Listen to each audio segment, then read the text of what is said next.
अभी तक के सारे वीडियोस में हम लोगों ने बात कर ली कि इतिहास में कैसा भारत में व्यापार रहा है। बहुत पहले से बात की थी, समझ रहे हैं, इंडस वैली सिविलाइजेशन से बात की थी कि किस तरह से मेसोपोटामिया से हम लोग व्यापार वगैरह करते थे। फिर आजादी के बाद 1991 तक की हालत कैसी रही, कई चीजें अच्छी भी हुई, कुछ चीजें खराब भी हुई। फिर हमारा बैलेंस ऑफ पेमेंट क्राइसिस हो गया, लेकिन 1991 के बाद से हमारे देश में काफी अच्छी प्रगति हुई और विश्व अर्थव्यवस्था में हमारी जो हिस्सेदारी है वो काफी तेजी से बढ़ी। 7.5% तक हम लोग पहुंच गए थे 2017 तक। अब आगे का भविष्य कैसा रहेगा इसकी बात करते हैं थोड़ी सी, और उसके बाद से जो हमारा कोर टॉपिक है व्यवसाय व्यापार ये सब क्या है, इनकी क्या अवधारणा है, उसकी बात करेंगे। तो ये डायरेक्टली समझना चाहिए आप लोगों को। बहुत सारी चीजें ऐसी है जो हमें दिखाती है कि हम निश्चित रूप से बहुत अच्छे से विकास कर पाएंगे, और बहुत सारी चीजें ऐसी हैं जो बताती हैं कि अगर हमने गड़बड़ कर दी तो उल्टा भी हो सकता है। तो आपके लिए समझना बहुत इंपॉर्टेंट है, क्योंकि हम और आप सारे लोग मिलकर के ही तो देश है ना। तो अगर आप अच्छा करेंगे, मैं अच्छा करूंगा, तभी हमारा देश आगे जा सकता है। तो क्या क्या चीजें, कैसी स्थिति है, देखिए। एक टर्म है बहुत ज्यादा इंपॉर्टेंट जिसको बहुत ज्यादा न्यूज़पेपर्स में यूज किया जाता है इंडिया के फ्रेम ऑफ रेफरेंस में, इंडिया के रेफरेंस में, फ्रेम ऑफ रेफरेंस नहीं, वो फिजिक्स का टर्म हो जाएगा, सॉरी। वो होता है डेमोग्राफिक डिविडेंड। क्या होता है डेमोग्राफिक डिविडेंड, जिसको हिंदी में बोलते हैं जनसांख्यिकीय लाभांश। मतलब क्या होता है इसका, भारत की जो अभी औसत उम्र है वो 29 वर्ष की है। कितनी है? 29 वर्ष की। चाइना की 37 वर्ष है। औसत उम्र का मतलब क्या हुआ कि भारत के सारे लोगों की उम्र जोड़ दी और सारे लोगों के से उनकी संख्या से डिवाइड कर दिया तो कितना आ जाता है? 29 साल आ जाता है, ठीक है। और जापान में आता है 48 साल। यानी कि ऐसे देखोगे तो इंडिया बहुत जवान है, अभी 29 साल के लोग हैं, और जापान में ज्यादातर लोग हैं जो बुजुर्ग हैं। जापान की औसत आयु भी बहुत ज्यादा है वैसे, लेकिन जापान में ज्यादातर लोग बुजुर्ग हैं। इसका क्या मतलब हुआ, जो आमतौर पर काम करने की उम्र मानी जाती है इकोनॉमिक्स में, वो 15 से 64 साल के बीच मानी जाती है। ये वो वर्ष हैं जब कोई इंसान काम करता है, ठीक। तो भारत में ज्यादातर लोग ऐसे हैं जो काम करने वाली स्थिति में हैं। चीन में तो आप जानते हैं कि सरकार का डंडा चलता है। सरकार ने क्या किया था, 1970 के दशक में पॉलिसी लेकर के आए थे कि शहर में रहने वाले लोग जो है वो एक ही बच्चे को जन्म दे सकते हैं। कितने को? एक बच्चे को। अब इससे क्या हुआ था, वहां पर भी लड़के और लड़कियों को लेकर के भेदभाव चलता है, तो वहां पर भी लोगों ने एक बच्चे को जन्म दिया, लड़के को जन्म दिया। तो हुआ क्या है कि एक तो लड़कियां कम हो गई। अब चीन में शादी के लिए वियतनाम और बाकी साउथ ईस्ट एशियन कंट्री से लोग पत्नियां खरीद करके लेकर के आते हैं। और मालूम है कुछ जगह ऐसी भी है चीन में जहां पर पत्नियों की चोरी हो जाती है। ये तो कभी सुना ही नहीं होगा आपने। क्यों? क्योंकि लड़कियां इतनी कम हो गई है। इंडिया में भी कुछ जगह ऐसे ऐसे, हरियाणा में लड़कियां बहुत कम कर दी किसी समाज ने। अब असम से लड़कियां चुरा चुरा करके लेकर के आते हैं। तो पूरा एक ह्यूमन ट्रैफिकिंग का जो कि बहुत ही घिनौना काम है वो चलता रहता है। तो चीन में तो सरकार की योजना की वजह से हुआ। यहाँ तो लोगों की, हरियाणा में जो हुआ वो लोगों की मानसिकता के हिसाब से हुआ कि लड़कियां जो है वो कम कारगर हैं, जबकि उनको दिखता नहीं। आज हम लोग क्या पढ़ रहे हैं, कॉमर्स पढ़ रहे हैं ना। तो अगर हमारे देश में वित्त वाले साइड से देखोगे सबसे इंपॉर्टेंट पोस्ट कौन है? फाइनेंस मिनिस्टर की निर्मला सीतारमण जी हैं, एक महिला है, ठीक। बहुत सारी महिलाओं ने आज बहुत अच्छा काम करके दिखाया, लेकिन फिर भी लोगों की बुद्धि नहीं खुलती है। खैर, चीन में क्या हुआ, एक बच्चे को पैदा करने की जब इन्होंने बात की तो अभी एक बच्चा जो है उसके ऊपर कितना बर्डन है, समझ रहे हैं आप। उसके अपने माँ बाप भी हैं, समझ रहे हैं, और शादी उसकी हो नहीं रही, बाहर से लेकर के आ रहा है। साथ में उसके माँ बाप के भी जो दादा दादी हैं वो भी वही रह गए। तो हुआ क्या कि एक बच्चे के ऊपर अपने माँ बाप और अपने दादा दादी और अपने नाना नानी, ये सारे लोग तो पहुंच गए किसमें? 64 वर्ष से ऊपर वाली उम्र में पहुंच गए। तो ये लोग तो काम कर नहीं रहे। तो एक इंसान के ऊपर बहुत ज्यादा जिम्मेदारी आ गई। जो आर्टिफिशियली अगर आप सामाजिक ढांचे को तोड़ने की कोशिश करोगे तो कहीं ना कहीं नुकसान होगा, जो चीन को अब समझ में आ रहा है। और इस दृष्टिकोण से देखोगे तो भारत में स्वतः ही अपने आप ही बहुत सही जगह पर भारत है, जहां पर सारे लोग काम करने वाले लोग अगर अच्छे से काम करें तो बहुत अच्छा हो सकता है। और इसमें एक और खुशी की बात आती है, वो आती है कि अब 100% स्कूल एनरोलमेंट हो गया है। मतलब प्राइमरी एजुकेशन में लगभग सारे भारतीय हैं जो स्कूल जा रहे हैं। क्यों जा रहे हैं? राइट टू एजुकेशन आया था, शिक्षा का अधिकार, आर्टिकल 21A, ये अब मौलिक अधिकार बना दिया गया है। और साथ में फंडामेंटल ड्यूटी यानी कि मौलिक कर्तव्य भी जोड़ दिया गया कि माँ बाप की जिम्मेदारी है कि अपने बच्चों को स्कूल में पढ़ाएं। तो लगभग सारे लोग पढ़ाने लगे हैं। कुछ बच्चे अभी भी जो नहीं जा रहे हैं। अब 100% कैसे आ जाता है, बहुत इसमें भी फर्जी वाला भी थोड़ा थोड़ा होता है। 100% से भी ज्यादा दिख जाता है। कैसे दिख जाता है? एक ही बच्चे को गांव के अलग अलग प्राइमरी स्कूल्स में सब जगह पर दिखा रहे हैं। क्यों? क्योंकि मिड डे मील मिल रहा है, तो बच्चे का एडमिशन भी कई जगह पर कई लोगों ने कर रखा है। तो इस तरह की चीजें चल रही हैं, लेकिन फिर भी पहले की तुलना में हम बहुत अच्छा एनरोलमेंट हो गया है। लेकिन अब एक अच्छी चीजें देख लेते हैं, फिर मैं आपको बताऊंगा खतरनाक क्या है। आय बढ़ती जा रही है भारतीयों की, आय बढ़ेगी, आप अपना खर्चा निकालने के बाद से बचत करोगे, बचत भी बढ़ गई, बचत बढ़ गई, बचत बढ़ने के बाद से आपका निवेश बढ़ जाएगा। 2008 में पूरे विश्व में एक बहुत बड़ी क्राइसिस आई थी। क्या आई थी क्राइसिस? फाइनेंशियल वर्ल्ड में अमेरिका से स्टार्ट हुई थी। लेमन ब्रदर्स नाम की कंपनी थी जो डूब गई थी, बैंक थी एक तरह से। तो उस क्राइसिस में भारत आराम से निकल गया था, जिसमें बोला गया था कि भारत क्यों बच गया है, क्योंकि भारत में बचत करने की बहुत ज्यादा आदत है लोगों को, बचपन से गुल्लक में पैसा डालना सिखाया जाता है, जो बहुत अच्छा था। तो वो चीज बहुत इंपॉर्टेंट है और उसी को हम निवेश कर देते हैं। निवेश करते हैं तो फिर से विकास का पहिया चलने लग जाता है, क्योंकि निवेश चाहिए होता है कुछ भी नई वस्तुओं और सेवाओं के सृजन के लिए। तो ये चीज भी बहुत अच्छी हो रही है भारत में। अच्छा, 100% एनरोलमेंट हो गया, ये भी अच्छी बात है। एफडीआई निवेश, देखो फॉरेन डायरेक्ट इन्वेस्टमेंट होता है, एफआईआई होता है और एक एफडीआई होता है, दोनों में क्या अंतर है मैं कभी डिटेल में बताऊंगा। लेकिन समझ लीजिए कि एफडीआई ज्यादा रिलायबल, ज्यादा अच्छा, ज्यादा लंबे समय के लिए इन्वेस्टमेंट होता है, निवेश होता है। तो एफडीआई का मतलब क्या होता है कि विदेश में कोई बहुत पैसे वाले लोग हैं या कुछ कंपनी है, उनको लग रहा है कि उनके देश में तो उतनी प्रगति नहीं होने वाली है, भारत में प्रगति का बहुत ज्यादा चांस है, तो वो लोग भारत में आकर के निवेश करना स्टार्ट करते हैं। और यहां पर भी निवेश के हिसाब से भारत बहुत अच्छे देशों में गिना जाने लगा है, तो भारत के लिए पसंदीदा देश बनता जा रहा है। अब यहाँ पर कभी कभी कुछ ऐसी घटनाएं होती हैं, हिंदू मुस्लिम के दंगे होने लग जाते हैं, तो बाहर वाला सोचता है अरे यहाँ तो सुरक्षा ही नहीं है, आपस में इस तरह की काम कर रहे हैं। तो कभी कभी जब इस तरह की घटनाएं हो जाती हैं तो वो लोग अपना निवेश थोड़ा कम करना स्टार्ट कर देते हैं। लेकिन अदरवाइज भारत बहुत अच्छी पसंद बनता चला जा रहा है। हमारी जिम्मेदारी क्या बनती है कि हम लोग सामाजिक सौहार्द बना करके रखें, क्योंकि किसी विदेशी को क्या लगेगा कि यार ये लोग तो आपस में लड़ रहे हैं। जैसे कि बोला जाता है कि पहले भी ऐसा ही होता है, हम लोग गुलाम भी क्यों हुए, क्योंकि आपस में लड़ा करते थे, तो वो तो कोई जरिया है नहीं। लेकिन कुल मिलाकर के अभी ये बहुत अच्छी चीज है। फिर हर सरकार जो हमारे देश में आती गई है, उन्होंने कई बार अच्छी योजनाएं करने की कोशिश की। अभी की जो वर्तमान सरकार है, उन्होंने make in India, skill India, startup India, digital India, ये सारी चीजों में भी बहुत कोशिश कर रहे हैं। तो बहुत सारी चीजों को आप देखोगे तो बहुत अच्छा लग रहा है कि हाँ हम कल को कुछ अच्छा कर सकते हैं। लेकिन अब जो नेगेटिव पॉइंट्स उनको देख लेते हैं।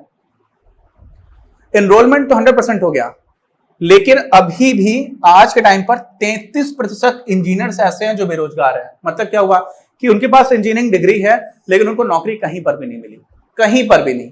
और उसमें से भी हमारे एक तो बहुत दिग्गज आईटी सेक्टर में, इंफॉर्मेशन टेक्नोलॉजी सेक्टर में एक बिजनेसमैन है, वो बोलते हैं कि 90% से ज्यादा भारतीय इंजीनियर्स ऐसे हैं जो काम करने लायक नहीं है। क्यों नहीं है? क्योंकि गुणवत्तापूर्ण शिक्षा नहीं है। क्या नहीं है? गुणवत्तापूर्ण शिक्षा। आपने पढ़ाई कर ली, आपको डिग्री मिल गई, पीएचडी करने वाले लोग आजकल चपरासी की नौकरी के लिए फॉर्म भरते हैं और वो कहते हैं मुझे दुख होता है, उनकी स्थिति भी हो सकती है, कुछ लोग हो सकता है जेन्युइन केसेस हो। पीएचडी का मतलब होता है कि आप मानव समाज के पास जो ज्ञान है ना, उसको किसी क्षेत्र में थोड़ा सा बढ़ा रहे हो, आप इतना सही काम कर रहे हो, उसके बाद आप चपरासी के लिए फॉर्म नहीं भर सकते अगर आपने पीएचडी ईमानदारी से की है। हो क्या रहा है? डिग्रीज खरीदी जा रही हैं, नकल चल रही है, पढ़ ले रहे हैं, नहीं भी पढ़ रहे हैं तो नकल से पास हो जा रहे हैं।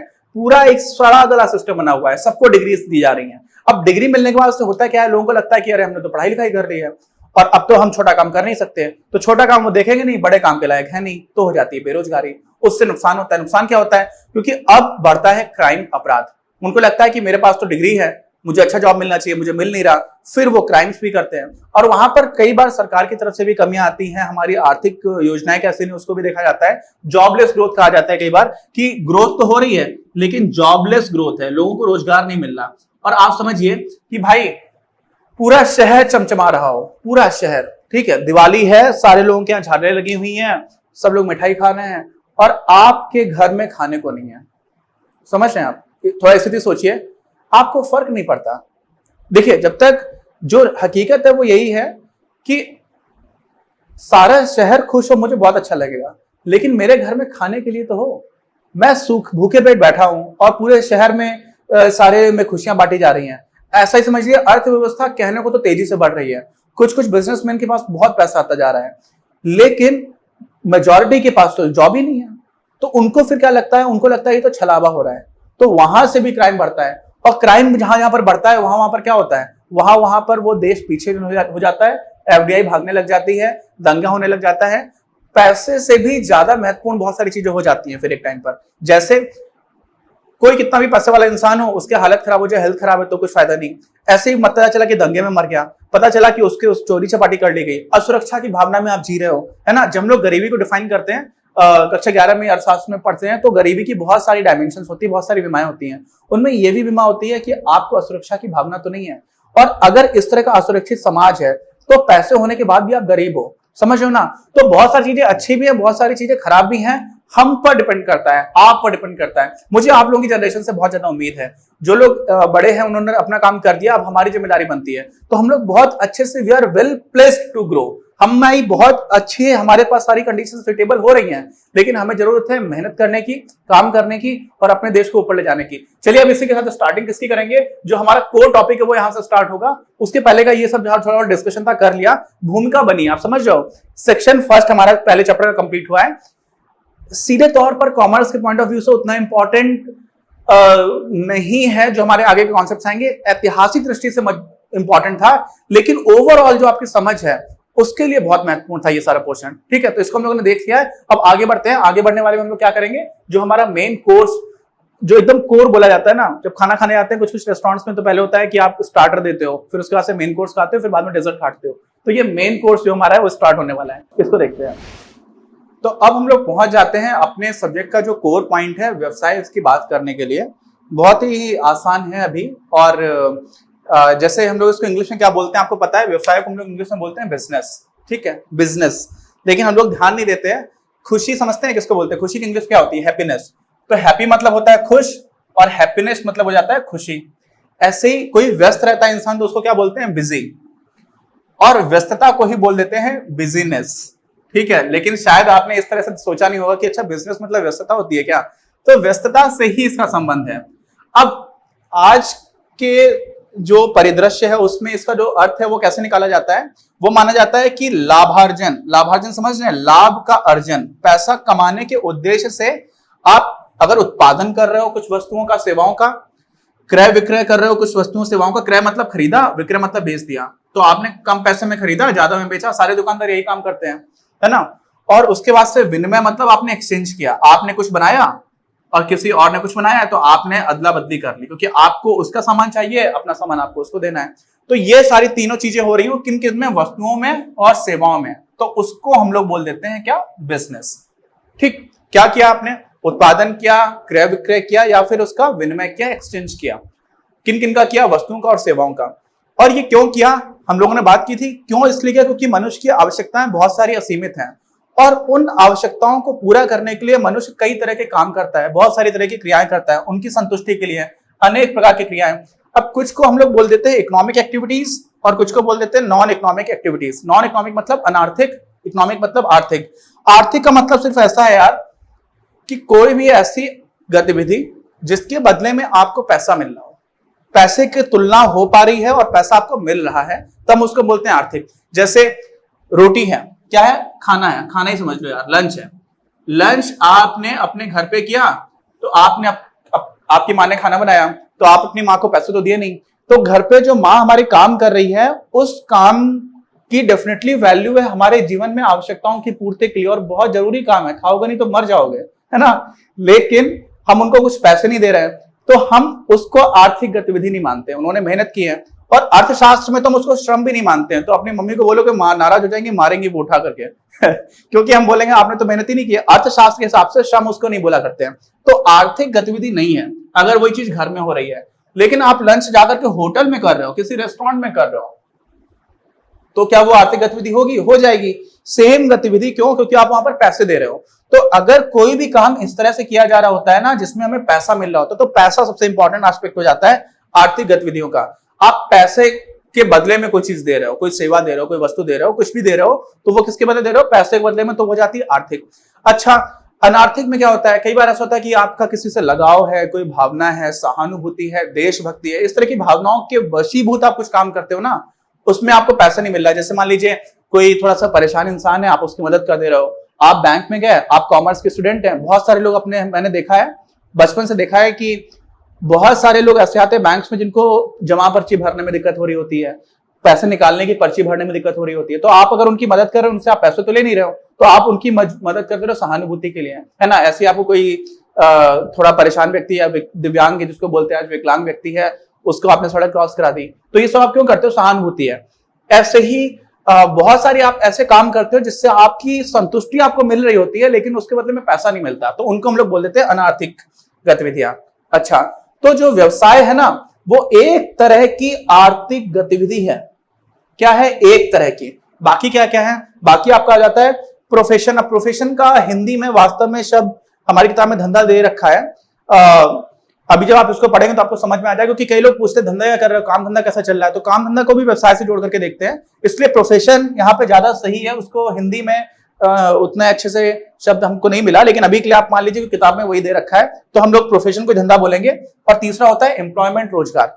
तो ये सारी चीजें हम लोगों ने देखी, इनमें क्या क्या अंतर होता है इसकी बात हम अपने अगले वीडियो में करेंगे। साथ में जो हमारा व्यवसाय है इसकी क्या क्या विशेषताएं होती हैं, इसकी क्या क्या खासियत होती है, इसकी भी बात भी करेंगे। शॉर्ट में बता देता हूं, देखो व्यवसाय जो है ना, वो आपने रिस्क लेकर के कोई काम करना स्टार्ट किया कि मुझे ये बनाना है, तो वो आपका हो गया व्यवसाय। इसके लिए आपको किसी डिग्री की जरूरत नहीं है, कुछ ऐसा करने की जरूरत नहीं है, कोई भी इंसान व्यवसाय कर सकता है। धंधे में क्या होता है, प्रोफेशन, कोई डॉक्टर है, मैं चाहूं किसी को दवा देना तो मैं नहीं दे सकता, क्यों? क्योंकि इसके लिए एक प्रोफेशनल डिग्री की जरूरत होती है। आप समझ जाओ, ऐसे ही मुझे वकालत करनी है तो मेरे पास कुछ होना चाहिए। तो कुछ ऐसी चीजें होती हैं जिसके लिए अगर आपके पास कोई आर्किटेक्चर है, तो आपने अगर वो चीज नहीं सीखी हुई है, कोई कॉमर्स के स्टूडेंट्स जो है सीए चार्टर्ड अकाउंटेंट बनना है, तो आप सीए, आपके पास पहले सर्टिफिकेशन होना चाहिए, ऐसे आप प्रैक्टिस नहीं कर सकते हो।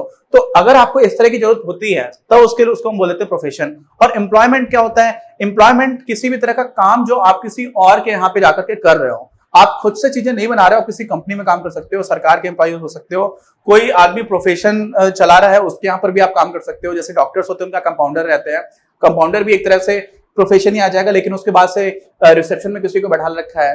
तो वो सारे ऐसे चीजें जिनके लिए स्किल चाहिए है, लेकिन कोई ऐसे प्रोफेशनल डिग्री नहीं चाहिए, तो उसको हम लोग प्रोफेशन बोल देते हैं। इसको डिटेल में देख लेंगे अगले वीडियो में। तो यहां से हमारी स्टार्टिंग हो जाती है किसकी, जो एक्चुअल सब्जेक्ट है, जिसमें हम लोग सारी चीजों को समझने की स्टार्टिंग बात कर रहे हैं। ठीक, तो मिलते हैं अपने अगले वीडियो में। इस वीडियो के नोट्स हर वीडियो की तरह आपको वीडियो के जो डिस्क्रिप्शन उसमें मिल जाएंगे, और अगर कोई डाउट है तो प्लीज कमेंट बॉक्स में लिख करके बताइए, और चैनल सब्सक्राइब नहीं किया है तो प्लीज सब्सक्राइब द चैनल। मिलते हैं हम लोग अपने अगले वीडियो में। अपनी क्लास का उद्देश्य आप सभी के लिए आप ही की भाषा में गुणवत्तापूर्ण शिक्षा उपलब्ध कराना है। कक्षा 12 तक के सभी प्रमुख विषयों पर हम वीडियोस बना रहे हैं, और कुछ विषयों पर वीडियोस आपके अपने चैनल अपनी क्लास की ही अन्य प्लेलिस्ट पर अपलोड भी हो चुके हैं। ज्ञान के प्रकाश से देश को सशक्त बनाने के हमारे इस प्रयास में इस चैनल को सब्सक्राइब करके और लोगों के साथ शेयर करके अपना बहुमूल्य योगदान जरूर दें। पढ़ेगा इंडिया तो बढ़ेगा इंडिया।